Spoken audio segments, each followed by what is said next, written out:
भगवान का जन्म हो गया, राम जी का जन्म हो गया। जन्म हुआ तो वो वहां से अपने गुरुजी के साथ चले गए, विश्वामित्र के साथ। गुरुजी ने उनका ब्याह करवा दिया। भगवान ब्याह करके घर आए और रहे से भगवान का कुछ दिनों बाद वनवास हो गया। जैसे ही वनवास हुआ तो भगवान दंडकारण्य में आ गए और उनकी पत्नी को किसी ने चुरा करके ले गया पंचवटी से। अब राम जी और लखन जी अपनी पत्नी को राम जी ढूंढ रहे थे। एक खगमृग ही मधुश्रेणी, अरे भाई जंगल के पशुओं, तुम बताओ कि तुमने हमारी कहीं पत्नी को देखा है? जंगल के लोग क्या बता पाते, पत्तों से पूछे, कुछ नहीं बता पाते। तो राम जी रोने लगे। तत्र रामो ददर्शासो लक्ष्मणेनान्वितं हरा अभिसन्तं प्रियां सीता रावणेन कृतं छला। राम जी क्यों रो रहे हैं? क्योंकि रावण ने उनकी पत्नी को छलबल से चुरा करके ले गया, इसलिए राम जी जंगल में रो रहे हैं। अब रो क्यों रहे होंगे? रो इसलिए रहे क्योंकि लीला कर रहे हैं। अगर वो भगवान हैं तो उनको ये पता नहीं है कि मेरी पत्नी को किसने चुरा लिया, और अगर ये पता नहीं है तो ये भगवान नहीं हो सकते। तो महादेव सोच रहा है ये तो भगवान है, इनको सब कुछ पता है। ओहो मैं जान गया, मेरा भगवान लीला कर रहा है, लीला कर रहा है। तो भोलेनाथ पास में नहीं गए, राम जी के पास नहीं गए, दूर से ही प्रणाम कर दिया। भरी लोचन छवि सिंधु निहारी, वो समय जान नंगीन चिन्हारी। महादेव ने कहा समय अच्छा नहीं चल रहा है, ये भगवान से भेंट करने का समय नहीं है, इसलिए दूर से ही प्रणाम कर रहे हैं। जय सच्चिदानंद जग पावन, अस कहीं चले हो मनोज नसावन। जय हो सच्चिदानंद भगवान, आपकी जय हो, जय हो। अब साथ में बैठी थी सती जी। सती जी ने कहा भाई भोलेनाथ तुम किसको प्रणाम कर रहे हो? इन दो राजकुमारों को, जिनको ये पता नहीं है कि हमारी पत्नी को किसने चुरा लिया, उसे तुम प्रणाम कर रहे हो। वो कौन सा सच्चिदानंद होगा? देखो महाराज, सच्चिदानंद वो होता है जो सब कुछ जानता है, सत्यानी जो सब कुछ जानता है, वो सच्चिदानंद। अब ये कहां का सच्चिदानंद है जिसको ये नहीं पता कि मेरी पत्नी को किसने चुरा लिया? तो भोले बाबा को समझाना पड़ा, हे देवी ये साधारण नहीं है, ये तो साक्षात ईश्वर है, भगवान है, भगवान विष्णु के अवतार हैं। इनको सब पता है कि मेरी पत्नी को किसने चुरा लिया। हे देवी ये लीला कर रहे हैं, ये वही भगवान है जिनकी हम कथा सुन करके आए। जासु कथा तुम बजर से गाई, गति जासु में सुनई सुनाई, सोई मम इष्ट देव रघुबीरा, सेवक जान सदा मुनि धीरा। ये देवी जिनकी हम कथा सुन करके आ रहे हैं ना, ये वही भगवान है, इसलिए तू भी इनको प्रणाम कर। बोले मैं नहीं मान सकता, मुझे विश्वास नहीं हो रहा है। तो बोले बाबा ने और समझाया, देवी ये साधारण नहीं है, ऋषि मुनि जितने भी तुम्हें मिलेंगे वो इनका ध्यान करते हैं, इसलिए तुम भी इनका ध्यान करो। मुनि धीर जोगी सिद्ध संतत, विमल मन जहि ध्यावई, कहीं ने निगम पुराण आगम, जासु कीरति गावई। सोई राम व्यापक ब्रह्म भुवन निकाय पति माया धनी अवतर हूँ अपने भगत हित इज तंत्र नित रघुकुल मणि। मुनिधीर जोग सिद्ध संत मुनि जिनका ध्यान करते हैं, जोगी जिनको सिद्ध करते हैं, जिनको मन में बसाते हैं, कह नेति निगम पुराण आगम, वेद जिनको नेति नेति कह करके बुलाती हैं, श्रुतियां जिनका गान करती हैं, निगम वेदों को कहते हैं, वेद जिनका ध्यान करते हैं, पुराण जिनका स्मरण करते हैं, हे देवी ये वही भगवान है, तुम इनका ध्यान करो, तुम इनका ध्यान करो। लेकिन एक नहीं माना सती जी ने, लाग न उपदेश तदपि कहो शिवकार बोले बिहसी महेश हरि माया बल जान जई। शिवजी ने अपनी पत्नी को बहुत समझाया कि ये भगवान छ, लेकिन शिवजी की जो पत्नी न तीन एक निम्मा लाग न उपदेश समझ में नहीं आया। तो भगवान समझ गए क्या, बोले बिहसी महेश हरि माया बल जान जी। भगवान समझ गए, भोलेनाथ के साथ कुदरत ने ऐसा ही कुछ रचा है।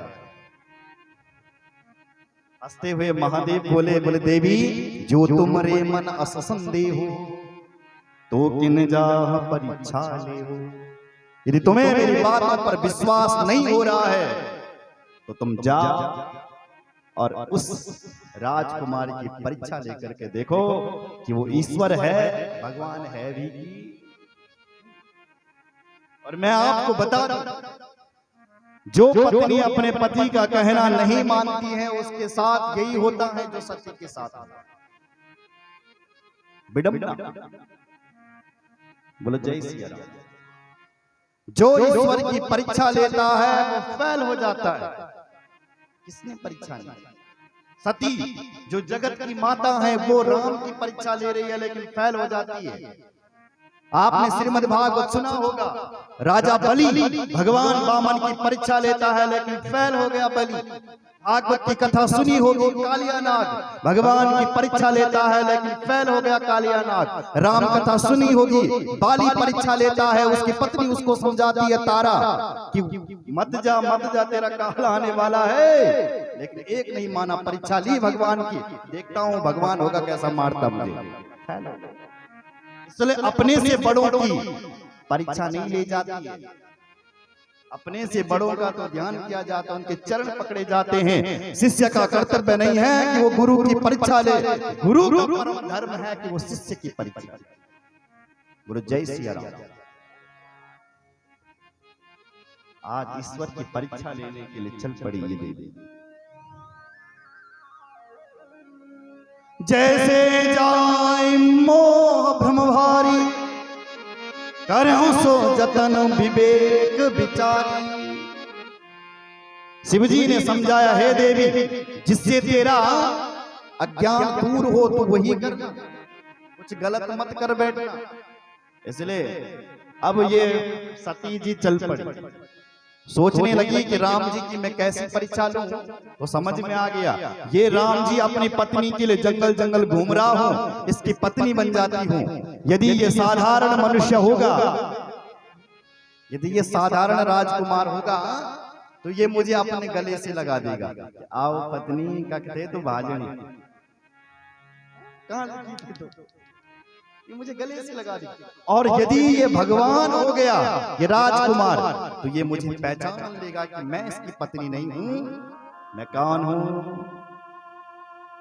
शिव जी की अर्धांगिनी। ऐसा विचार करने लगी। क्या किया, पुनि पुनि हृदय विचार करी धर सीता कर रूप आगे होय चली पंथ तेही जहियावत नर भो। विचार किया क्या करूं क्या करूं, फिर सीता का रूप धारण किया और राम जी के आगे आगे चलने लग गई। लखनलाल जी समझ गए ये तो माता सती है, लेकिन राम जी भी समझ गए और फिर भी पास गए। और जैसी सती को बुलाया तो क्या जोरे पानी प्रभु कीन प्रणामो, पिता समेत लीन निज नामो। माता जी प्रणाम। सीता के भेष में सती खड़ी हैं, लेकिन राम क्या कह रहा है? बोले माता जी प्रणाम, मैं दशरथ नंदन राम तुम्हें प्रणाम करता, पिता समेत लीन।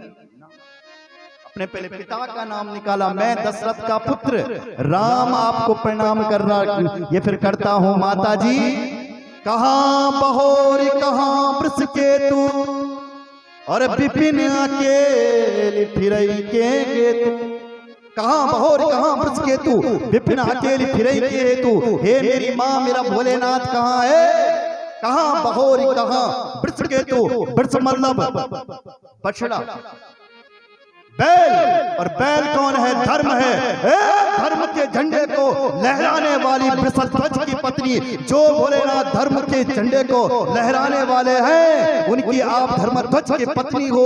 हे देवी ये बताओ कि मेरे भोलेनाथ कहाँ हैं और तुम अकेली कहाँ घूम रही हो?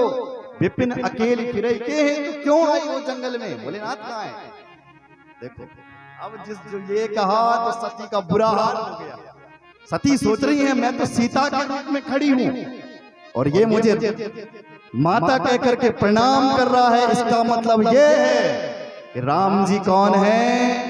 ईश्वर है, भगवान। ये मुझे एक दृष्टि से पहचान गई। मन में सोचा क्या?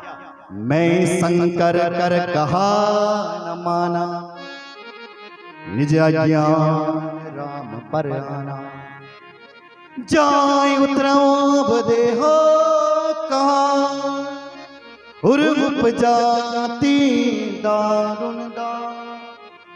मुझसे बहुत बड़ी गलती हो गई है कि मैंने शंकर जी का कहना नहीं माना। मेरे बाबा ने, मेरे शंकर ने पहले ही बता दिया था कि ये ईश्वर है। बहुत बड़ी गलती हो गई, तो प्रणाम करने लगी।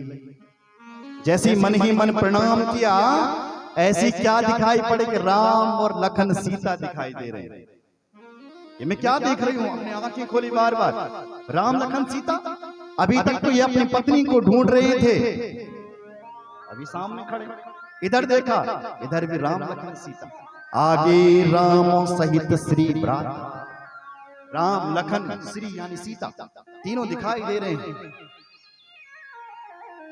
चारों तरफ देखा तो राम लखन सीता दिखाई पड़ रहा है। सती ने अपने आंखें बंद कर दी। भोलेनाथ ये मैं क्या देख रही हूँ? जो ही आंखें बंद की तो भगवान का वो विराट शरीर दिखाई पड़ गया। जैसे भगवान ने अर्जुन को दिखाया था अपना विराट रूप, ऐसे ही माता सती को जंगल में ही भगवान के विराट स्वरूप के दर्शन हो गए। बंदत चरण करत प्रभु सेवा, विविध वेश देखे सब देवा। अनेक देवताओं को देख रही है। जो देवता भगवान नारायण की स्तुति गा रहे हैं, ब्रह्मा जी वेद पढ़ रहे हैं, पंचानन भोलेनाथ हाथ जोड़ करके खड़ा है, अनेक देवता हाथ जोड़ करके खड़े हैं। ये दृश्य जब सती ने आंख बंद करके देखा तो धीरे धीरे अपने नयन को खोला। बहुरी बिले क्यों नयन उघारी। आंखें खोल रही हैं। ये मैं चकाचौंध क्या देख रही हूँ? क्या देख रही हूं मैं? और जैसी हड़बड़ाते हुए आंखें खोले तो कछु न दिखता दक्ष कुमारी।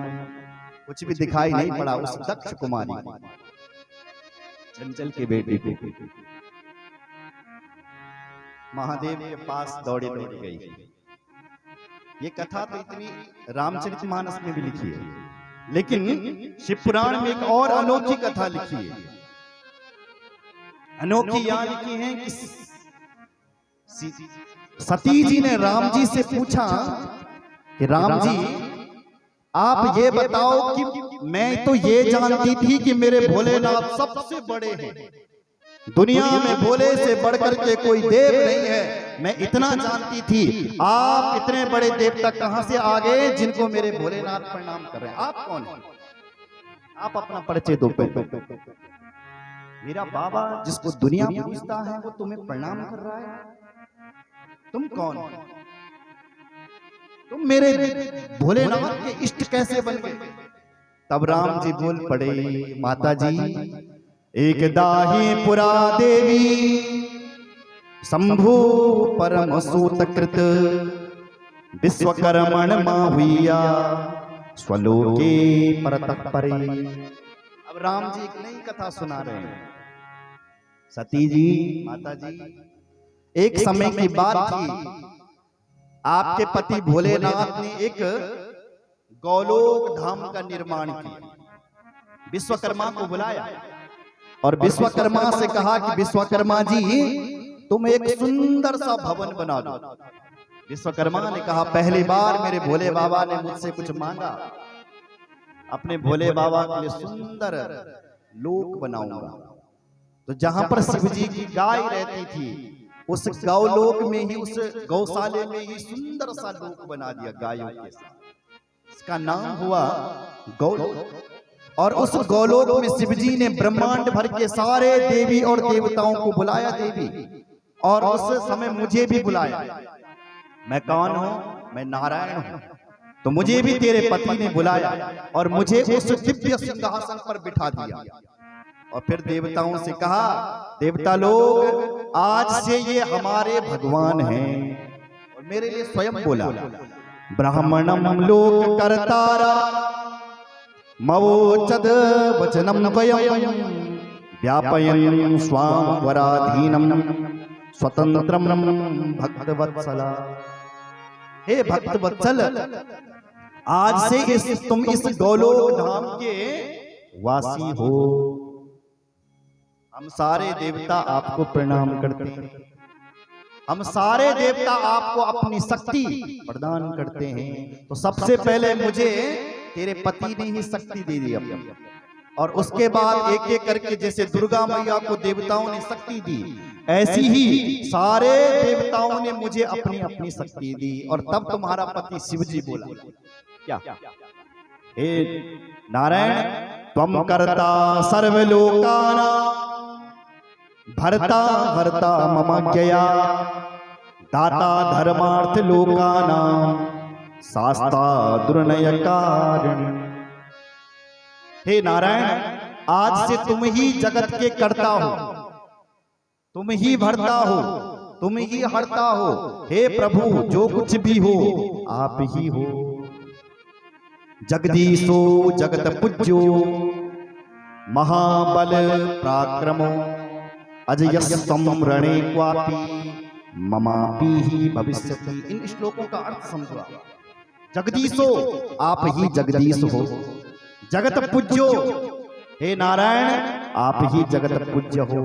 महाबल पराक्रम, आप में ही महाबल और पराक्रम हो।